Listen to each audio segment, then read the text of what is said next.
الحمد لله نحمده ونستعينه ونستغفره ونؤمن به ونتوكل عليه ونعوذ بالله من شرور أنفسنا ومن سيئات أعمالنا من يهده الله فلا مضل له ونشهد أن لا إله إلا الله ونشهد أن محمدا عبده ورسوله أعوذ بالله من الشيطان الرجيم بسم الله الرحمن الرحيم يا أيها الذين آمنوا ادخلوا في السلم كافة يا أيها الذين آمنوا قوا أنفسكم وأهليكم نارا صدق اللہ العظیم۔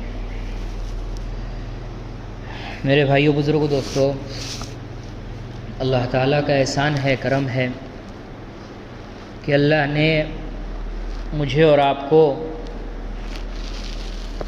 ایمان کے ساتھ میں یہ دنیا کی زندگی گزارنے کی توفیق دی ہے۔ یہ اللہ کا بہت بڑا احسان ہے، اور ایمان زندگی کے اندر ہوگا تو اللہ اس دنیا کے اندر کامیاب کر کے بتائیں گے،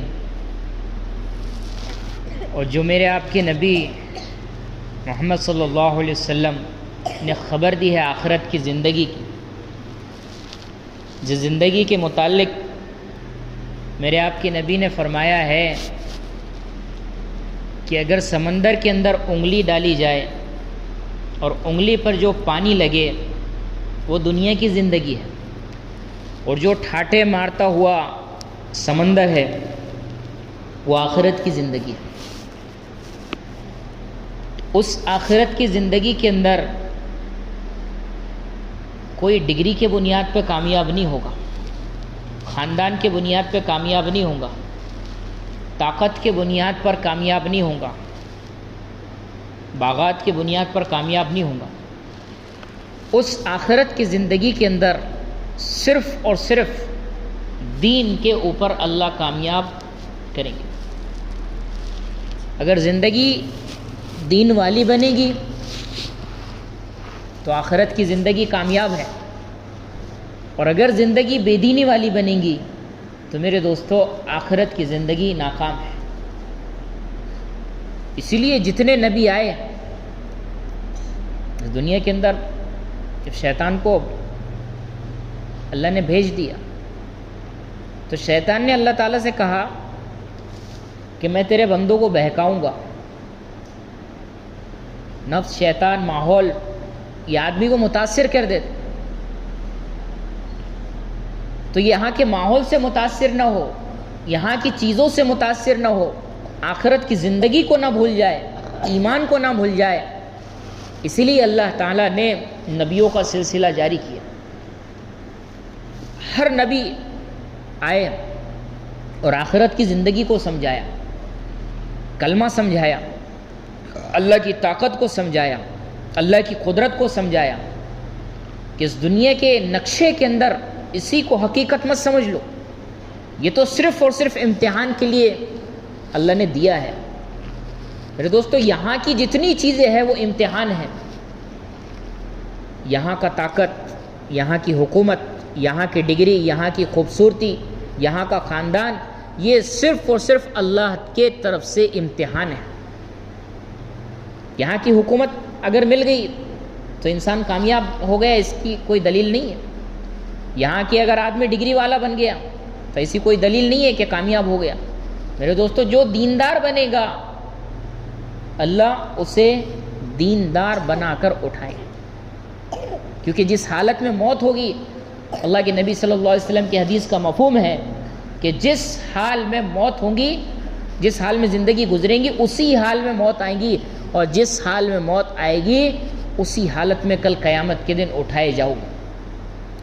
تو میرے دوستو، یہ زندگی دنیا کی دیندار بن کے گزرے، کہ جو دیندار بن کے زندگی گزارے گا وہ دیندار بن کے مرے گا، اور جو دیندار بن کے مرے گا کل قیامت کے دن وہ دیندار بن کے ہی اٹھے گا۔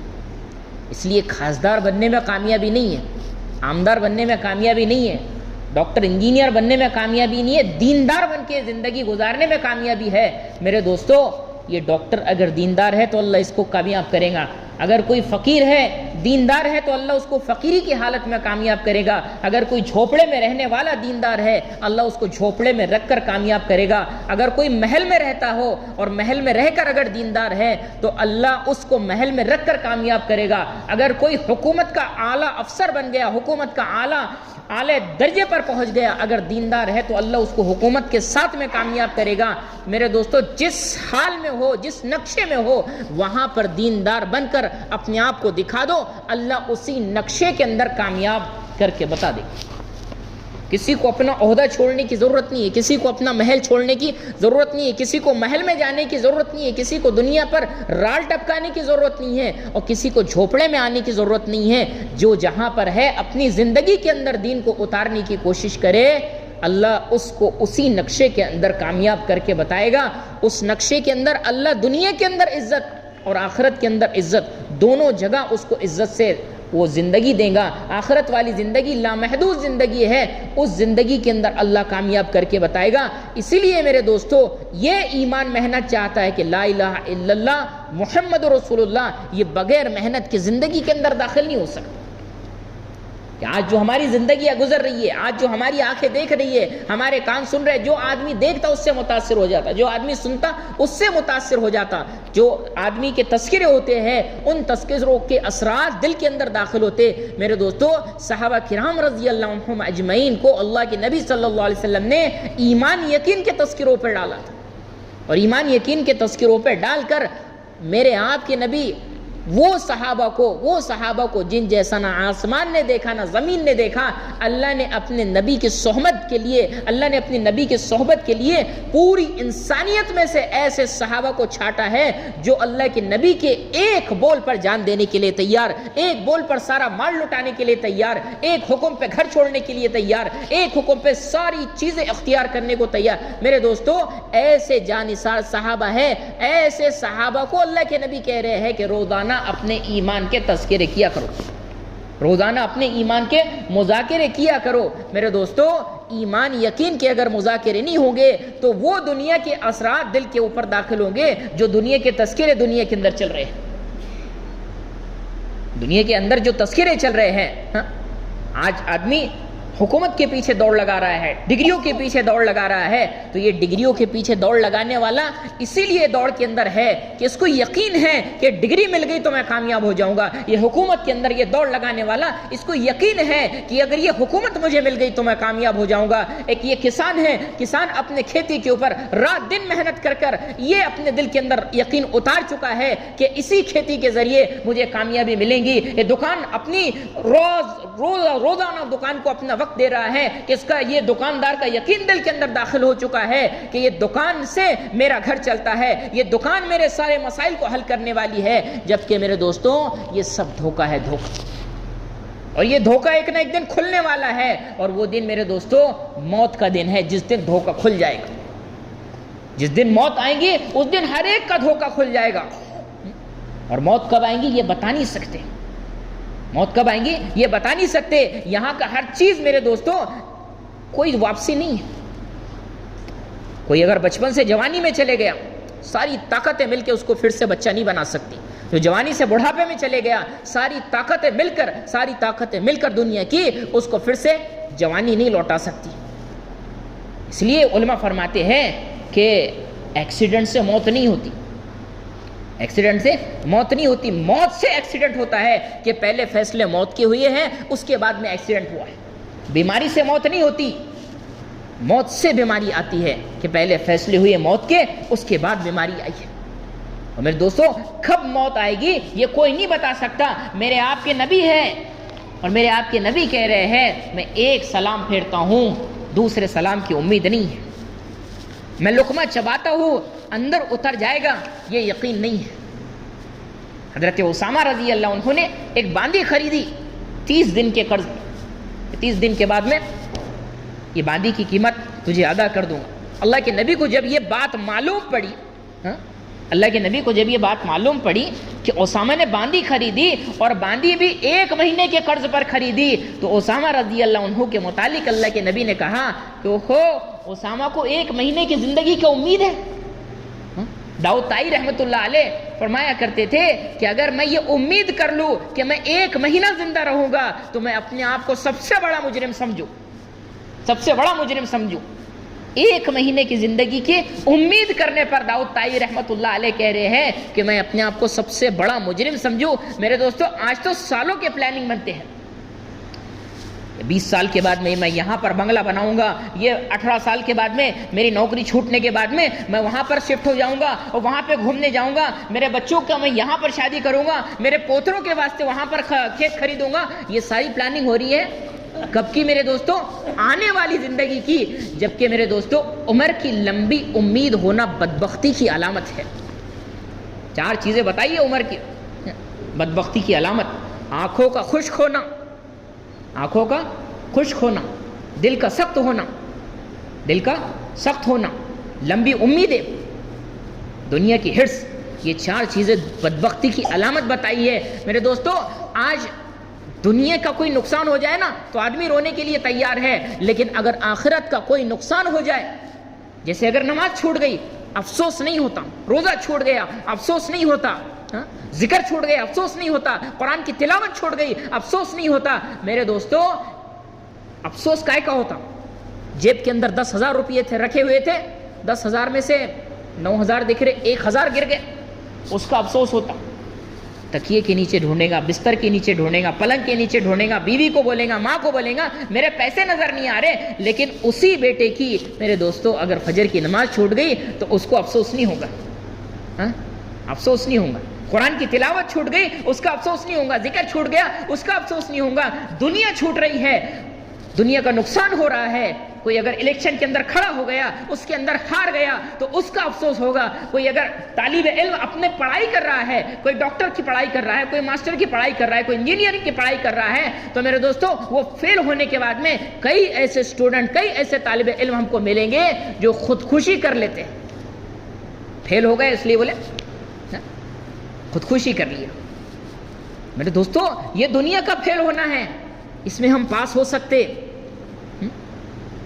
دنیا کا الیکشن کا ہار جانا ہے، اس میں ہم پھر سے لڑ کر پھر سے جیت سکتے ہیں، لیکن آخرت کی زندگی، آخرت کا امتحان، وہ اگر وہاں پر فیل ہو گئے تو میرے دوستو وہاں پر لوٹنے کی گنجائش نہیں ہے۔ اس لیے صحابہ کرام رضی اللہ عنہم اجمعین نے اپنی زندگی کو آخرت کے اعتبار سے اس طرح تیار کیا کہ میرے دوستو آخرت ان کے سامنے ہوتی تھی، آخرت ان کے سامنے ہوتی تھی۔ حضرت عبداللہ بن جریر رضی اللہ عنہ کے غلام گھوڑا خریدنے کے لیے بازار گئے۔ حضرت عبداللہ نے بھیجا بازار جاؤ گھوڑا خرید کر لاؤ۔ گھوڑے کا سودا غلام نے طے کر لیا، 300 درہم میں سودا طے ہو گیا اور کہا کہ چل گھر پر آقا سے پیسے لے کر تجھے دیتا ہوں۔ 300 درہم میں سودا طے ہو گیا۔ میرے دوستو، یہ 300 درہم میں سودا طے ہونے کے بعد میں گھوڑے کو اور گھوڑے کے مالک کو لے کے اپنے گھر پہ پہنچے ہیں اور آقا سے کہا کہ آقا گھوڑے کا مالک باہر ہے، اس کو 300 درہم دینا ہے۔ حضرت عبداللہ بن جریر رضی اللہ عنہ باہر آئے 300 درہم لے کر، گھوڑے پر نظر ڈالی۔ گھوڑے پر نظر ڈالنے کے بعد میں گھوڑے کے مالک سے کہا کہ تیرے گھوڑے کے تجھے 400 دوں تو بہت اچھی بات ہے، 500 دوں تو اس سے بھی اچھی بات ہے، کہا 800 دوں تو اس سے بھی اچھی بات ہے۔ اپنے درہم کی تھیلی میں سے 800 درہم نکالے اور اس کے حوالے کر دیے۔ غلام یہ پورا ماجرا دیکھ رہا تھا کہ میں تو سودا 300 میں طے کر کے آیا ہوں، یہ مزید 500 کیوں دے رہا ہے میرا آقا؟ آقا سے پوچھ لیا، آقا میں تو 300 میں سودا طے کر کے آیا تھا، یہ مزید 500 دینے کی کیا ضرورت تھی؟ حضرت عبداللہ بن جریر رضی اللہ عنہ کہنے لگے، وہ گھوڑے کا مالک گھوڑے کی نسل کو نہیں جانتا تھا، اس گھوڑے کی قیمت 800 درہم تھی۔ اگر اللہ قیامت کے میدان کے اندر مجھ سے پوچھ لیتا کہ اس کا 800 کا گھوڑا تو نے 300 میں کیوں خریدا، میں اللہ کو کیا جواب دیتا؟ اللہ کو کیا جواب؟ اتنی آخرت پر نظر تھی۔ اگر کوئی مجبوری میں پلاٹ بیچ رہا، 10 لاکھ کا پلاٹ ہے، اگر مجبوری میں 8 لاکھ کا نکالا، خاموشی میں سودا ہو جاتا۔ معلوم ہے اس کے پلاٹ کی قیمت 10 لاکھ ہے، لیکن زندگی کے اندر دین کی محنت نہیں ہے، زندگی کے اندر آخرت کی محنت نہیں ہے، زندگی کے اندر وہ ایمان یقین کے تذکرے نہیں ہیں. اس لیے میرے دوستوں آخرت کا یقین دل سے رخصت ہو گیا. آخرت میں اگر اللہ پوچھ لے کہ اس کا 10 لاکھ کا پلاٹ تو نے 8 لاکھ میں کیوں خریدا، اس وقت ہم کیا جواب دیں گے؟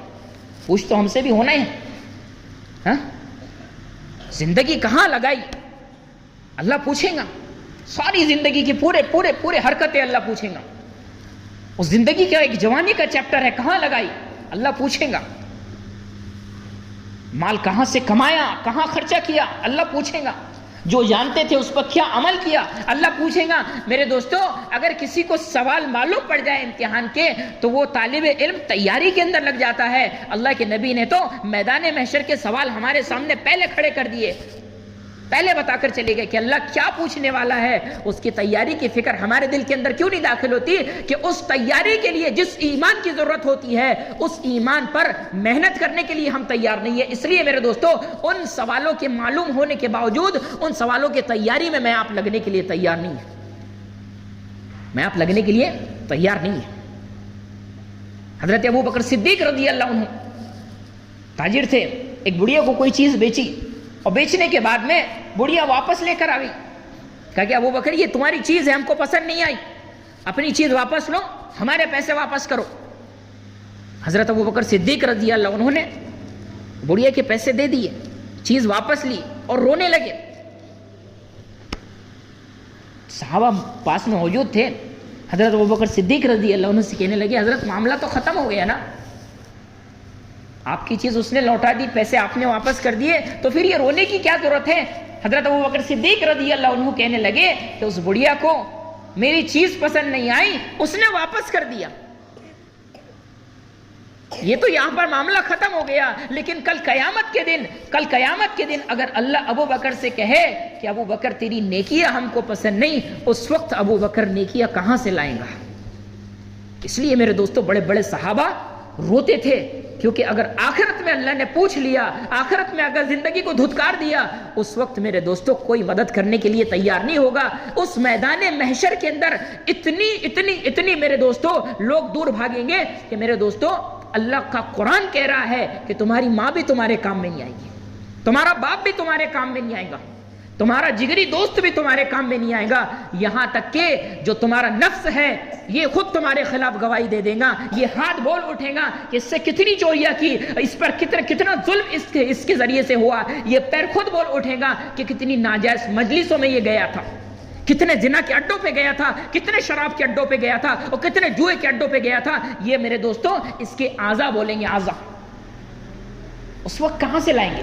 ہاں اس لیے میرے دوستوں وہ دیندار بننے کی محنت ہے کہ جب آدمی دیندار بننے کی محنتوں میں اپنے آپ کو لگاتا ہے، دیندار بننے کی محنتوں میں اپنے آپ کو لگاتا ہے، تو وہ دینداری کا ماحول اس کو صحیح زندگی پر کھڑا کر دیتا ہے، اس کو آخرت کو سوچنے پر مجبور کر دیتا ہے، اس کو اللہ سے ڈرنے پر مجبور کر دیتا ہے. میرے دوستو اللہ کے نبی کے غلامی اختیار کرنے پہ لگا دیتا ہے. اس اللہ کو میرے دوستو ماننا اور اس اللہ کی ماننا اس زندگی کے اندر آ جائے، اس کے لیے لا الہ الا اللہ کی محنت ہے. اور دعوت کی محنت اسی بات کی محنت ہے کہ میرے دوستو ساری کے ساری انسانیت اللہ کو ماننے والی بنے اور اللہ کی ماننے والی بنے. ساری کے ساری انسانیت. اب کوئی نبی آنے والا نہیں ہے، نبوت والا دروازہ بند ہو چکا ہے، لیکن میرے دوستو یہ نبوت والی ذمہ داری اللہ نے مجھ پر آپ پر ڈالی ہے. اس امت میں جب اللہ تعالیٰ نے بھیج دیا ہے تو اللہ تعالیٰ قرآن کے اندر ہمارا تذکرہ کر رہا ہے، کنتم خیر امت اخرجت للناس کر کے تعریف کر رہا ہے کہ تم بہترین امت ہو، تم کو لوگوں کے نفع رسانی کے لیے نکالا گیا ہے. تو میرے دوستو آج کا تاجر یہ دعوت کے کام میں جڑنے کے لیے تیار نہیں ہے. نہیں، میرا بزنس کون سنبھالے گا، میری دکان کون سنبھالے گا، میری کھیتی کون سنبھالے گا، میرے دوستو امت کو کون سنبھالے گا؟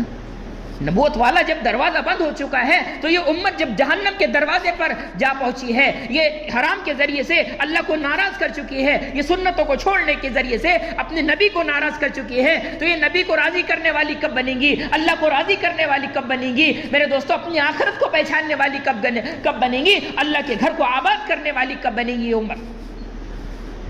جب ایمان یقین پر محنت ہوگی تو میرے دوستو یہ ایمان اس کو تہجد پہ کھڑا کر دے گا، یہ ایمان اس کو نظر جھکانے والا بنے گا، یہ ایمان میرے دوستو حلال پر اس کو کھڑا کرے گا.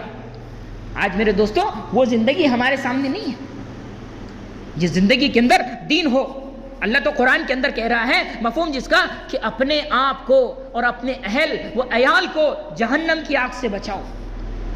جہنم کی آگ سے بچانے کا حکم میرے دوستو اللہ دے رہا ہے. اپنے آپ کو بھی بچاؤ اور اپنے اہل و عیال کو بھی بچاؤ. میرے دوستو اپنے بہن کا، اپنے بیوی کا، اپنے بچیوں کا، اپنے بچوں کا سارا کے سارا خرچہ اٹھانے کے لیے تیار ہے. ان کے لیے گھر کا انتظام کرنے کے لیے تیار ہے. ان کے کپڑوں کا انتظام کرنے کے لیے تیار ہے. اگر یہ بیمار ہو جائے تو ان کی دوائی کا انتظام کرنے کے لیے تیار ہے. ان کی ہر ضرورت کا انتظام کرنے کے لیے تیار ہے. لیکن میرے دوستو اگر نہیں تیار ہے تو ان کی آخرت کا انتظام کرنے کے لیے تیار نہیں ہے.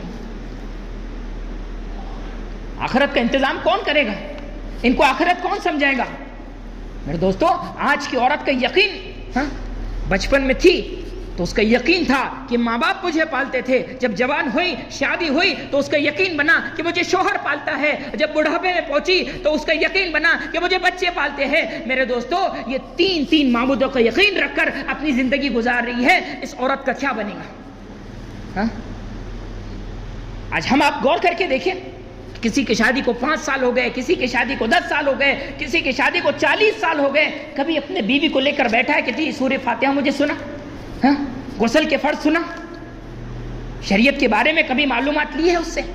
میرے دوستو گھر کی تعلیم کے ذریعے اللہ کے نبی صلی اللہ علیہ وسلم نے اما عائشہ رضی اللہ عنہ کتنی بڑی عالمہ بنا تھی.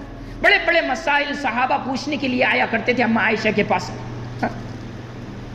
عورت کا مرتبہ کیا ہے میرے دوستو؟ یہ عورت اگر دیندار بن گئی، مولانا سعید احمد خان صاحب رحمۃ اللہ علیہ فرمایا کرتے تھے کہ ایک عورت کی دینداری 70 ولیوں پر بھاری ہے.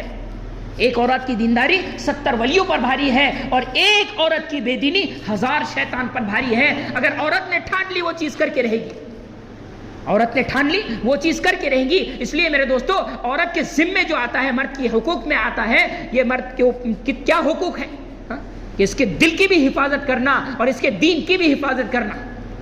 لوگ مذاقیہ لہجے میں بولتے ٹیڑھی پھسلی سے بنی ہوئی ہے، سنتی نہیں. میرے دوستو یہ ٹیڑھی پھسلی سے بنی ہوئی ہے. ٹیڑھی پھسلی کا کام ہے دل کی حفاظت کرنا. یہ دل کی محافظ ہوتی ہے، دل کی محافظ ہوتی ہے. اس کے دین کی حفاظت بھی اس کے ذمے ہے اور اس کے دل کی حفاظت کرنا بھی اس کی ذمہ داری ہے. میرے دوستو اس کے دین کی حفاظت میں اس کی نکاح کی حفاظت آتی ہے کہ شریعت کا حکم ہے کہ اتنی بند سور کر اپنے شوہر کے لیے رہے کہ اس کی شوہر کی نگاہ کہیں باہر نہ پڑے.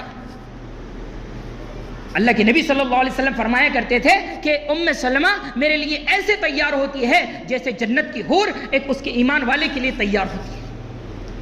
آج کا بناؤ سنگار کس کے لیے ہے؟ اما عائشہ کے انگلی کے اندر ایک مرتبہ اللہ کے نبی صلی اللہ علیہ وسلم نے انگوٹھی دیکھ لی چاندی کی. کہا عائشہ یہ کیا ہے؟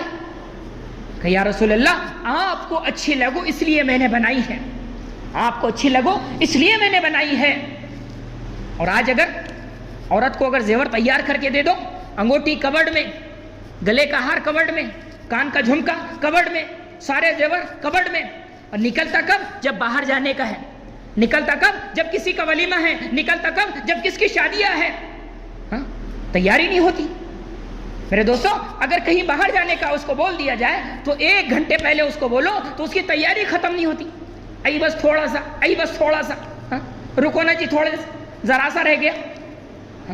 میرے دوستو جب اس کا شوہر تھکا ہارا گھر پہ پہنچے اور اس کے بیوی کو دیکھ کر اگر اس کو سکون ملے تو اس عورت کو شہادت، وہ جو شہید کو مرتبہ ملتا ہے نا، اس جیسا ثواب اللہ اسے عطا کرتے ہیں. لیکن آج بیوی کو دیکھ کے خوشی نہیں ہوتی. یہ بناؤ سنگار کرتی ہے باہر جانے کے لیے. آسمان والوں کی نگاہ کے اندر وہ عورت جو باہر والوں کو متاثر کرنے کے لیے بناؤ سنگار کرے کہ اوروں کی نگاہ مجھ پر پڑے، آسمان والوں کی نگاہ میں وہ زانیہ لکھی جاتی ہے. میرے دوستو یہ کیوں لکھی جا رہی ہے؟ آپ نے اس کو دین نہیں دی ہے. آپ نے دین نہیں دی ہے اس کو. صحابہ کے دور میں ان کی عورتیں ان پر پوچھتی تھی کہ ہم کو یہ حلال کے سوکھے روٹی کھلا دینا، حلال کے سوکھی روٹی کھلا دینا، حرام کے تر لقمے ہم کو نہیں چاہیے جو ہماری آخرت کو بگاڑ دے. اور آج آدمی پر پریشر ڈالا جاتا ہے. وہ دیکھو نا اس کا آدمی کر رہا ہے کہ نہیں، اس کے بچے کر رہے کہ نہیں، تمہارے سے ہوتا ہی نہیں. اتنے اس کو تانے دیے جا رہے ہیں میرے دوستو، ان تانوں کی وجہ سے پھر وہ شریعت بھول جاتا ہے، ان تانوں کی وجہ سے وہ حلال بھول جاتا ہے، ان تانوں کے ذریعے سے اللہ کے حکموں کو بھول جاتا ہے، پھر حرام کو زندگی کے اندر لے کے آتا ہے۔ میرے دوستو جب حرام زندگی کے اندر آئے گا تو زندگیوں کے اندر بے چینی آئے گی، اور زندگیوں کے اندر بے چینی جب داخل ہوگی تو میرے دوستو گھروں کا انتشار ہوگا۔ یہ آج کی بے دینی کی نحوست ہے جو گھروں کا انتشار ہے۔ یہ طلاق کا اتنا پرسنٹیج بڑھ رہا ہے نا، یہ بڑھ رہا ہے، اس کی وجہ یہ ہے کہ گھروں کے اندر جو انتشار ہے وہ بے دینی کی نحوست ہے، محبت ہی نہیں ہے۔ پانی چھڑک کے جو عورت تہجد کے لیے اپنے مرد کو اٹھائے، اللہ کی رحمت اس پر برستی ہے۔ پانی چھڑک کر جو آدمی اپنی عورت کو تہجد کے لیے اٹھائے، اللہ کی رحمت اس پر برستی ہے۔ مسکرا کے جو اپنے خاوند کو دیکھے، خاوند مسکرا کے اپنے بیوی کو دیکھے تو اللہ مسکرا کر ان کو آسمانوں پر دیکھتا ہے۔ میرے دوستو آج وہ مسکراہٹ نہیں ہے، آج وہ مسکراہٹ نہیں ہے، سکون مل ہی نہیں رہا اس کو۔ حالانکہ اللہ کے نبی صلی اللہ علیہ وسلم کا حدیث کا مفہوم ہے کہ نیک عورت کا مل جانا، نیک عورت کا مل جانا دنیا میں جنت کا مل جانا ہے۔ میرے دوستو نیک سے مراد کیا ہے؟ اللہ کے نبی بتا رہے ہیں جب تو اسے دیکھے تو تیرا دل خوش ہو جائے، جب تو اسے کوئی کام کہے تو وہ کام پورا کرے۔ آج کام پورا کرنے کے لیے مزاج نہیں بنتا، تھوڑا سا کم و بیشی اگر ہو گئی نا تو پھر وہ عورت کہتی ہے یہ گھر میں جب سے آئی میرے کو کوئی سکون کی چیز ہی نہیں ملی، یہ گھر میں جب سے آئی کوئی سکون کا لمحہ نہیں ملا۔ نہ جانے کون سی وہ گھڑی تھی کہ میرے ماں باپ نے یہاں پر میں کو لا کے پٹک دیے کہ 40 کلو کی لے کے آیا تھا 80 کلو کی ہو گئی۔ میرے دوستو یہ 80 کلو کے وزن پہ اس کا نظر ہی نہیں جاتا، ایک کم و بیشی اگر ہو گئی۔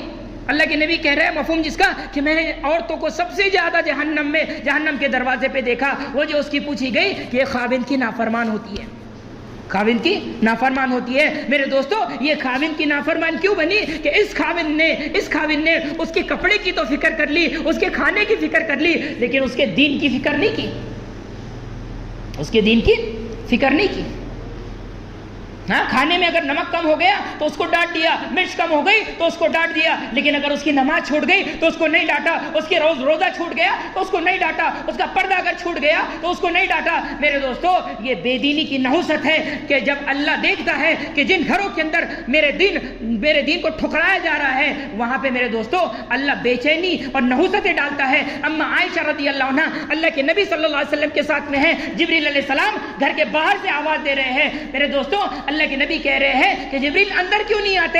اما عائشہ رضی اللہ عنہ اللہ کے نبی سے پوچھ رہی ہے کہ جبریل اندر کیوں نہیں آتے؟ میرے دوستو اللہ کے نبی سے نے پوچھ لیا کہ جبریل اندر کیوں نہیں آتے تو جبریل علیہ السلام نے جواب دیا یا رسول اللہ اما عائشہ کے بالوں کے چند پورے نظر آ رہے ہیں، پورے بال نظر نہیں آ رہے، چند پورے نظر آ رہے ہیں، ہمیں اس گھر میں داخلے کی اجازت نہیں ہے کہ جس گھر میں عورت کے بال نظر آئے۔ آج تو میرے دوستو گلے کے اندر دوپٹہ ٹنگے ہوا رہتا، گلے کے اندر دوپٹہ، کہاں سے برکتیں آئیں گی؟ میرے دوستو جہاں پر برکتیں نہیں ہیں وہاں پہ سود داخل ہوگا، جہاں پہ برکتیں نہیں ہیں وہاں پہ اللہ کے غیر کا نظام داخل ہوگا، اور میرے دوستو جہاں پہ برکتیں نہیں ہیں 10 چھنے کمانے والے ہو گئے تو میرے دوستو وہاں پر کبھی کوئی خرچہ ادھورا نہیں، ہر خرچے میں تنگی آئے گی، کرانے والے کے دینے کے، میڈیکل والے کے دینے کے، ڈاکٹر کے دینے کے، اس کے دینے کے، اس کے دینے کے، بس یہی جملہ رہے گا تو اس کے پیسے ابھی باقی ہے۔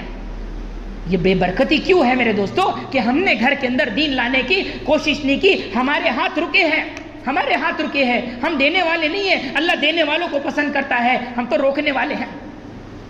اللہ کے گھر میں نہیں دیں گے ہم، کسی کو ہدیہ نہیں دیں گے، کوئی امام کو ہدیہ نہیں دیں گے، کوئی مؤذن کو ہدیہ نہیں دیں گے، اپنے مسجد کے اخراجات نہیں اٹھائیں گے، مدرسے کے اخراجات نہیں اٹھائیں گے۔ میرے دوستو سارا کے سارا بچانے کی کوشش کر رہے ہیں۔ میرے دوستو ایک باپ کا ایک لوتا لڑکا تھا، محبت کرتا تھا اور باپ نے کہا بیٹے سے، بیٹا میرا ایک پھٹا ہوا موزہ ہے، میری تمنا ہے کہ وہ موزہ اپنے ساتھ میں لے کے جاؤں، تو جب اگر میں مر جاؤں نا تو وہ موزہ مجھے پہنا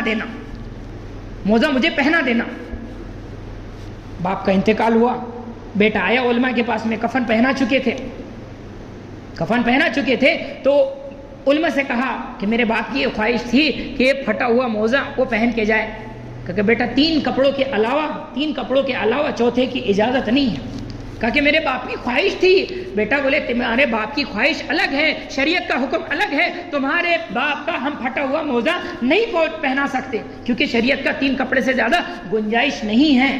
باپ کا پھٹا ہوا موزہ وہ مجبور ہو کے بیٹے نے ڈال دیا, اور جب قبر میں دفنا چکے ایک بوڑھا آدمی آیا کہ یہ خط تیرے باپ نے مجھے دیا تھا کہ جب مجھے دفنا چکو تو میرے بیٹے سے کہنا کہ سارے لوگوں کے سامنے یہ خط پڑھنا. اس خط میں یہ لکھا ہوا تھا کہ لوگوں یہ سن لو, بیٹا یہ سن لے کہ میں اپنی مرضی سے یہ پھٹا ہوا موزہ اپنے ساتھ میں نہیں لے جا سکتا, تو اپنی دنیا پر اتنی محنت کر کے تم اپنی دنیا نہیں لے کے جا سکتے. اس ناپاک دنیا پر محنت مت کرو, اپنے دین پر محنت کرو جو ساتھ میں آنے والی ہے. اس لیے میرے دوستوں دین پر محنت کرو, دیندار بننے پر محنت کرو. اپنے گھروں کو جیسے ہم سارے اخراجات اٹھاتے ہیں, مسجد کے بھی اخراجات اٹھاؤ. ہم بغیر پنکھے کے نماز پڑھنا پسند نہیں کر سکتے. کسی نے اگر ہمارا پنکھا بند کر دیا تو میرے دوستوں ہم اس کو ڈانٹنے کے لیے تیار ہو جاتے ہیں, ڈانٹنے کے لیے تیار ہو رہے ضرور ہے, لیکن میرے دوستوں زندگی تبدیل کرو. جہاں پر ہم پنکھا چلا رہے ہیں وہاں پر اخراجات بھی مسجد کے اپنے زندگی کے اندر لاؤ, کہ جہاں پر میں 2 روپے نکال کے دیتا ہوں اللہ سے 200 کی خواہش رکھتا ہوں, 200 نکال کے دیتا ہوں اللہ سے 2 لاکھ کی خواہش رکھتا ہوں. میرے دوستوں چلر نکال کے دیتے, آج بھیکاری لینا پسند نہیں کرتا. وہ جو بھیکاری لینا پسند نہیں کرتا وہ اللہ کو ہم دے رہے ہیں کہ اللہ کی غیرت نہیں ہے. اس لیے میرے دوستوں تبلیغ کرو اپنی زندگی کو, اپنے ہاتھ کو دینے والا بناؤ. دینے والوں کو اللہ پسند کرتا ہے اور روکنے والے کو اللہ ناپسند کرتا ہے. اس لیے اپنی زندگی کے اندر سخاوت لے کے آؤ. اللہ تعالیٰ مجھے اور آپ کو کہنے سننے سے زیادہ عمل کرنے کی توفیق عطا فرمائے. کہنے سننے میں جو کمی کوتاہی ہوئی ہو اللہ اپنے فضل سے معاف فرمائے.